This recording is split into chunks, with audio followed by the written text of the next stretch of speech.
Ya, boleh sedikit saya jelaskan lebih lanjut ya. Jadi apa yang disebutkan oleh Pak Agus, Prof. Mahfud ya, membandingkan angka per kilometer kita 52 kilometer dengan di Cina 21 atau 22, itu sebenarnya juga nggak apple to apple. Karena tadi di Tiongkok, saya tahu sumbernya itu dari studinya World Bank, itu sekitar 21 juta dolar per kilometer. Studi itu dilakukan tahun 2016, ya Prof, 2016-2015 kalau saya nggak salah ingat. Dan itu tidak memasukkan biaya pembebasan lahan. Kalau di Cina kan ya nggak ada, Prof, bebasin lahan kan. Ya semuanya dia negara yang akan mengambil alih. Kabar ini, kabar terkabar. Assalamualaikum warahmatullahi wabarakatuh. Sobat-sobat ngabarin kabar terkabar. Semoga selalu dalam keadaan sehat walafiat, serta diberikan rezeki yang halal, berkah, lancar, dan juga banyak. Hush. Ramai soal yang keretanya cepet banget jalan nih. Tapi nggak seperti kilat juga.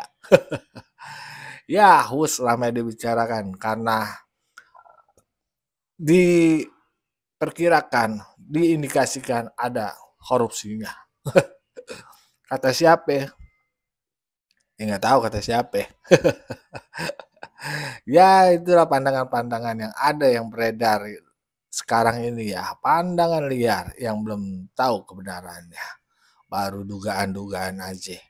Tapi ini gue akan membagikan sebuah tayangan video orang yang langsung terlibat dalam proyek bus ini dan menerima kedua proposal Jepang dan juga Cina. Mari kita simak saja videonya bersama. Let's go, kita play. Tapi Anda setuju nggak kalau ada korupsi itu KPK harus turun? Setuju ya? Setuju. Kita nggak bisa main-main dong dengan korupsi. Kan tahu kan? Setuju. Karena nama yang disebut-sebut termasuk ada LBP kalau disebut. Kalau memang Pak LBP terlibat ya harus diperiksa dong. Dan nama-nama lain yang disebut-sebut. Saya kira ini KPK jangan berhenti karena masyarakat jadi gundah. Setuju ya jadi korupsi kalau ada permainan. Oke. Baik, Mas Seto, nama Anda disebut-sebut. Dan Anda pernah menerima proposal melihat keduanya ketika Anda di TAF di KSP. Iya. Betul ya? Betul. Ceritakan apa yang Anda lihat perbandingan antara kedua negara dan mengapa hari ini jadi ribut? Iya, terima kasih Prof. Terima kasih atas undangannya juga ya. Ini kesempatan untuk menjelaskan kepada publik ya. Kenapa? Karena bukan dalam kapasitas saya sebagai anggota DEN, tapi sebelumnya sebagai Deputi di Kemenko Marves, ya saya terlibat cukup banyak ya untuk proyek ini, terutama setelah tahun 2020 ya Prof ya. Nanti saya akan cerita bagaimana historisnya dan apa yang kita lihat waktu itu ya, karena saya lihat di awal ketika fase lagi kompetisi, terus kemudian ada proses penentuan pemenangnya. Kita udah nggak ikut-ikutan, tapi awal 2020 Prof kita tiba-tiba diminta tolong untuk ngeliatin dan membantu penyelesaian proyek itu. Memang banyak item dan banyak masalah yang kita temukan pada waktu itu. Artinya tahun 2020 kondisi berbeda dengan ketika proposal itu Anda lihat di awal. Tapi mungkin berbeda dalam hal ada banyak kendala di implementasi. Ya, kendala implementasi. Pembebasan lahan. Ya, konstruksi, koordinasi dengan kontraktor-kontraktor Tiongkok, kontraktor Indonesia. Ada COVID. Ada COVID. Ya. Kapal tidak datang, barang tidak datang, terancam mangkrak. PSBB waktu itu, PPKM, segala macam gitu ya. Semi lockdown-nya gaya Indonesia itu. Iya. Tapi kalau kita boleh flashback sedikit ke 2015 ya. Jadi waktu itu saya di KSP, Pak Luhut sebagai KSP, waktu itu kita diminta untuk mengevaluasi dua proposal ini. Memang dua proposal ini cukup unik, Prof, karena walaupun ini Cina sama Jepang, tapi konsultan di Indonesia yang mengerjakan itu sama, LAPI ITB. Ya. Jadi sama LAPI ITB. Kita nggak tahu. Kan kemudian kita lihat udah jadi ini barang gitu kan. Berarti LAPI ITB one day kita undang ya untuk bicara tentang ini. Nah, yang satu dari Tiongkok mengasumsikan jumlah penumpang 64.000. Oke. Yang dari Jepang per hari. Dari Jepang 44.000. 44.000. Jadi walaupun sama-sama LAPI ITB ini angkanya yang keluar beda. Oh, oke. Ya, itu juga menarik waktu itu. Tapi yang waktu itu kita evaluasi cukup komprehensif ya Prof. Waktu itu kita mengerjakan, kita lihat bagaimana perbandingan di negara lain, proyek-proyek kereta cepat ini, critical faktornya apa saja gitu ya. Apa yang menyebabkan satu proyek itu berhasil atau tidak, sukses atau gagal. Terus kita juga lihat bagaimana kekuatan Jepang dan Tiongkok soal hal ini. Itu kita lihat cukup komprehensif. Pertama kalau kita lihat dari segi dua negara ini, menurut saya dalam hal teknologi kereta cepat sama-sama ya tidak perlu diragukan lah kalau dari segi teknologi, Prof. Jepang sudah lebih dulu. Jepang mulai dari tahun 1964, ya. Berarti udah 61 tahun. Ya. Tetapi dia tidak ekspansif ya, tidak berbagai negara. Nah, Tiongkok waktu itu sudah 12.000 km. Ya, jadi kalau ada yang meragukan teknologinya Tiongkok, menurut saya juga nggak pas gitu. Sekarang Tiongkok mungkin hampir 48.000 km, Prof. Yang sudah dia bangun. Sementara gitu ya. Jepang mungkin angkanya masih ribuan ya. Jadi di bawah 10.000 km. Saya kira ya, mungkin masih di bawah 5.000 ya. Mungkin di bawah 5.000 ya. Tapi gini, kita perlu sepakati dulu, apa sih definisi kereta cepat? Ya. Definisi kereta cepat itu, kalau kita lihat standar di internasional, kereta dengan kecepatan di atas 250 km per jam. Nah, jadi ini yang dijadikan acuan. Nah, jadi waktu saya lihat proposalnya waktu itu, ini ada angka dari Jepang, ada angka dari Tiongkok, satu pakai yuan, satu pakai yen, ada yang pakai US dollar segala macam. Rumit ya? Ya cukup ini. Kan kita membandingkannya, membandingkannya gimana gitu. Dan kan mereka angkanya itu juga proposalnya dikeluarkan dalam rentang waktu yang berbeda ya. Saya mesti jelaskan sedikit bagi Anda yang awam, karena kurs itu tiap mata uang itu berubahnya berbeda-beda. Ya, depresiasi mata uang setiap bangsa beda-beda. Yen itu bagaimana, yuan itu bagaimana, dolar itu bagaimana. Jadi perubahannya terasa sekali bagi Indonesia yang kalau ditranslate kita konsumennya bayar rupiah begitu ya. Ini yang jadi masalah. Jadi angka itu ada depresiasinya yang harus dihitung secara matematikanya. Kurang lebih gitu ya. Jadi Anda agar pahami. Makanya bunga ini berbeda, jadi berbeda juga maknanya bagi kita. Iya, jadi ada kan mereka angkanya dimasukkan gitu ya. Cuma kan ini kita harus membandingkan komponen-komponennya ya, Prof ya. Jadi kita bandingkan kalau dari segi komponen konstruksi sebenarnya per kilometernya kalau hitungan saya waktu itu tidak jauh berbeda.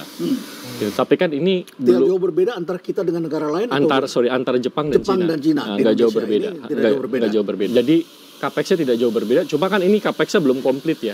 Belum ada pembebasan lahan, apa segala macam gitu ya. Jadi sebenarnya kalau kita mau membandingkan total Capex-nya itu juga agak susah. Misalnya Cina 6 miliar dolar atau 7,2 sekarang dengan Jepang pada waktu itu gitu kan. Karena kan kita nggak milih Jepang kan. Jadi kita juga nggak tahu nanti actual cost-nya dia sepertinya seperti apa. Jadi ini saya mesti jelasin dulu nih ya.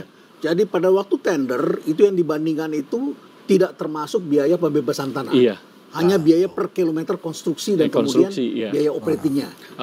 Operating, construction gitu-gitu yang diasumsikan. Jadi kalau kita tidak menghitung biaya lahan, sementara di Indonesia ini ada dua hal yang mesti dipertimbangkan. Ya, tolong saya dikoreksi kalau saya salah. Satu itu adalah Indonesia, tanah itu adalah ganti untung bukan ganti rugi, dan tanah di Indonesia itu adalah SHM. Ini beda dengan tanah di kerajaan. Ya, daerah kerajaan Saudi, kerajaan yang lain-lain itu beda tuh ya. Tanah milik raja. Yang kedua di negara komunis ini juga berbeda dengan di negara kita Republik Demokrasi seperti ini.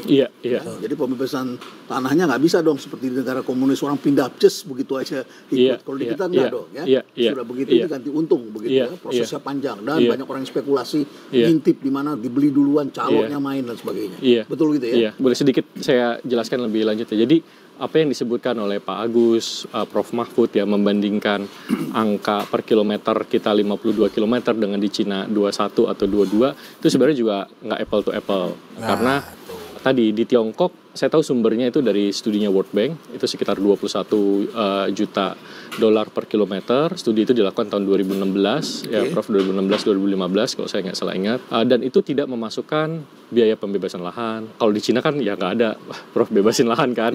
Ya semuanya dia negara yang akan mengambil alih gitu ya. Terus kemudian tidak ada biaya sewa frekuensi untuk komunikasi, itu juga cukup mahal. Itu proyek di Indonesia juga cukup mahal.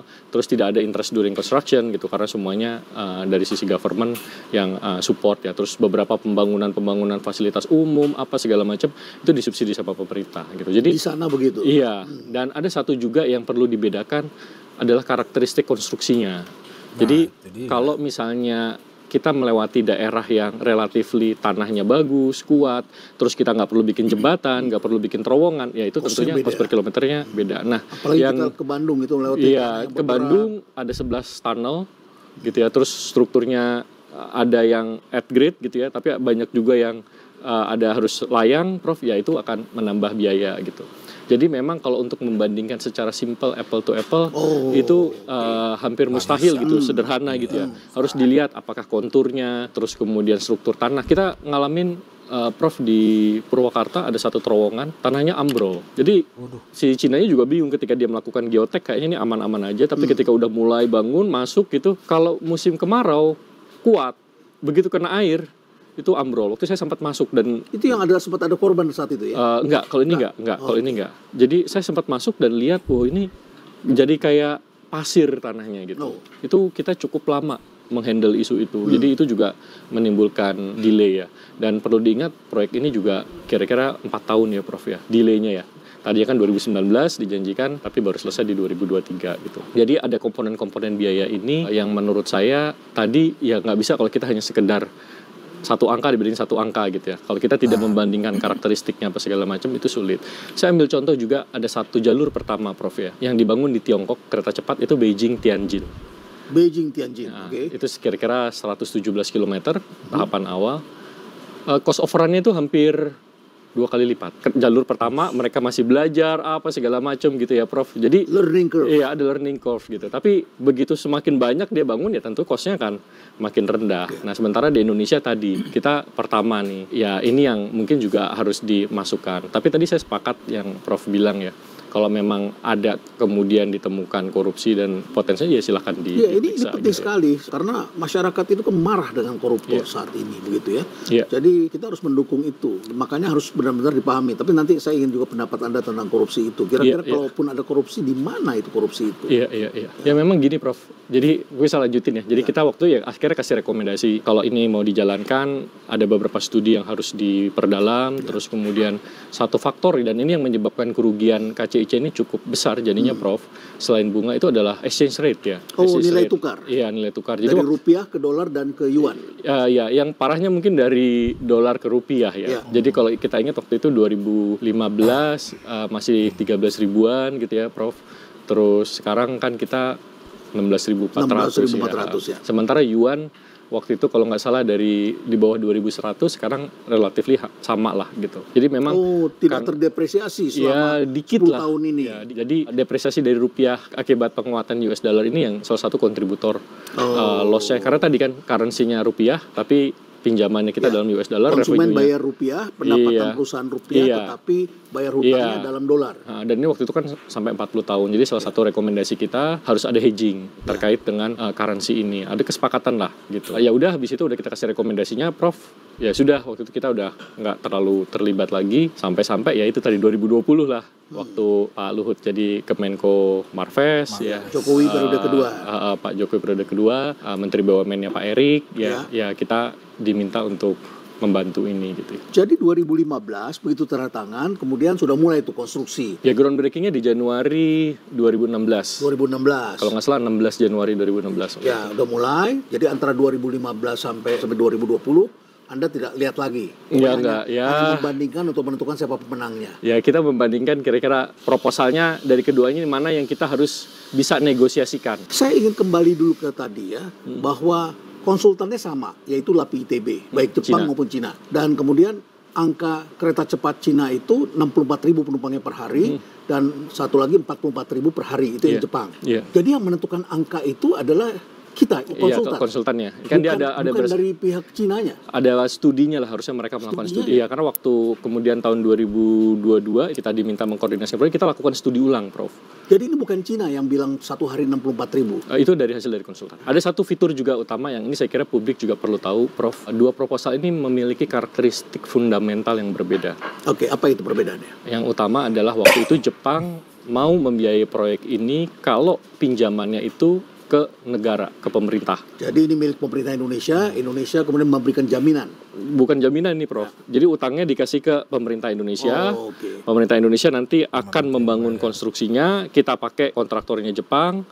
Ya, jadi sama kira-kira mungkin mirip dengan MRT yang sekarang gitu ya. Jadi pembayaran utang menggunakan APBN secara langsung. Kalau dari Cina itu ya udah pinjamannya diberikan kepada perusahaan joint venture antara Tiongkok dan Indonesia, KCIC. Yang satu kepada APBN negara, yang satu ini pada perusahaan. Perusahaan itu namanya KCIC, di mana 60% Indonesia, 40% China, joint venture. Iya, kalau kayak gitu kan utangnya ya harus ditanggung perusahaan dan pemegang sahamnya ada 2. Nah, jadi ada Indonesia 60%, Cina 40%. Jadi China turut menanggung. Kalau tadi yang Jepang, ya semuanya pemerintah Indonesia. Sebaliknya ketika terjadi cost of run, dua-duanya menanggung. Dua-duanya. Dua-duanya sama-sama menanggung. Enggak. Tapi tadi kalau Jepang, ya kita yang akan nanggung semua. Karena 100% pinjamannya masuk ke APBN, ya kita harus bayar dari APBN. Oke, itu yang pertama. Fundamental pertama. Itu saya kira yang paling fundamental.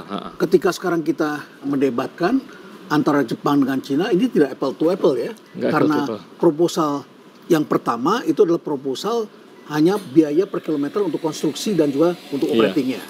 Sedangkan setelah jadi Jepangnya kita nggak tahu karena nggak menang. Setelah jadi ini biayanya konstruksi plus operating plus pembebasan tanah. Plus dengan memasang signal dan lain sebagainya. Jadi itu dan satu lagi juga ya, kalau kita mau lihat benchmark ya, proyek kereta cepat yang dikerjakan oleh Jepang juga ya. Jadi kan kita harus cari nih, yang actual dia kerjain juga di mana gitu. Ada di India, Prof, dari Ahmedabad ke Maharashtra ya. Ini kan masih estimasi karena belum selesai proyek, kita belum tahu ya. Jadi estimasi cost overrun-nya itu initial capex-nya sekitar 13 billion. Kalau saya coba cek di Google, di internet, kita cek lewat ChatGPT, apa segala macam, capex-nya kira-kira estimasi masih 20 billion. Makanya kalau kita mau membandingkan sesuatu yang masih proposal dan satu lagi yang kita udah jadi, menurut saya itu juga nggak fair. Nah, kita juga susah kan, nggak apple to apple nih. Tapi kalau kita coba lihatlah perbandingan di proyek-proyek kereta cepat lain, kita bisa tahu bahwa magnitude cost overrun yang terjadi di proyek-proyek ini itu memang luar biasa, Prof. Ini proyek terjadi dan kita lihat di Inggris gitu ya, di Taiwan. Di California itu bahkan nggak jadi-jadi. Cost overrun-nya luar biasa, sampai sekarang nggak jadi-jadi di California itu ya. Cost overrun-nya udah di atas 100 billion US dollar gitu ya. Amerika itu mahal sekali. Tapi baiklah. Jadi ada lagi perbedaan lain yang itu saya kira paling fundamental. Kan yang satu jalurnya beda. Kurang lebih sama lah. Yang satu itu bukan ke Jepang lewat Pantura? Enggak. Jadi kalau dari Jepang itu kira-kira ada satu opsi yang saya lihat waktu itu lewat BKT, Prof. Banjir Kanal Timur. Kalau ini kita lewat tadi yang jalur sekarang. Tapi nanti itu kemudian kita juga pas 2020 kita masuk, ada banyak juga pertanyaan kenapa jalurnya sini apa segala macam. Karena ya ada satu contoh juga, ternyata jalur yang kita lewati sekarang itu membelah kawasan industri orang, Prof. Iya, jadi itu waktu itu pembebasan lahannya waktu kita tanganin juga cukup kompleks kompleks. Karena tadi itu kawasan industri gitu. Bahkan ada satu perusahaan, Prof, tanahnya kena belah ketupat gitu. Jadi ya dia juga, waduh Mas gimana nih, karena kan kalau pemerintah kita bebasin ya hanya bebasin yang dipakai gitu ya. Kanan kirinya kan kita nggak bisa bebasin semua gitu. Jadi tadi ya ada berbagai perencanaan yang kita lihat mungkin nggak optimal ya di awal. Tapi sama-sama di Halim semuanya? Sama-sama di Halim. Nggak beda. Jepang kalau nggak salah nggak, lebih ke pusat kota. Bahkan dulu Cina pun idenya juga ke pusat kota, tapi kayaknya mungkin dalam perjalanan saya nggak tahu ya, ada perubahan karena kalau kita masuk ke pusat kota kan akan lebih kompleks, pembangunannya akan lebih mahal, pembebasan lahannya segala macam ya. Tapi saya nggak tahu konsiderasinya waktu itu, kita terima konstruksinya sudah di Halim. Ya begitulah Sob, tadi obrolan Prof Reynald Kasali ya dengan Seno ya, atau itu ya, beliau itu kan langsung terjun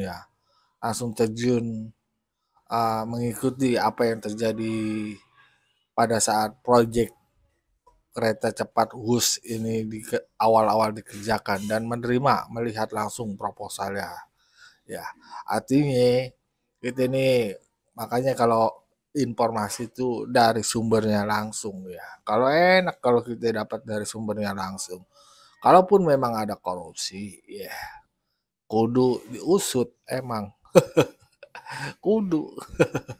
Itu tidak boleh kita hindari itu. Jangan ditutup-tutupin yang begitu.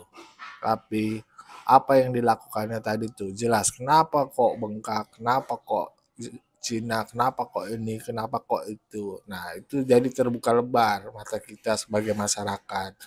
Enggak. Nah bagaimana menurut pandangan sobat-sobat soal tadi dialognya? Berikan pandangannya di kolom komentar. Wassalamualaikum warahmatullahi wabarakatuh.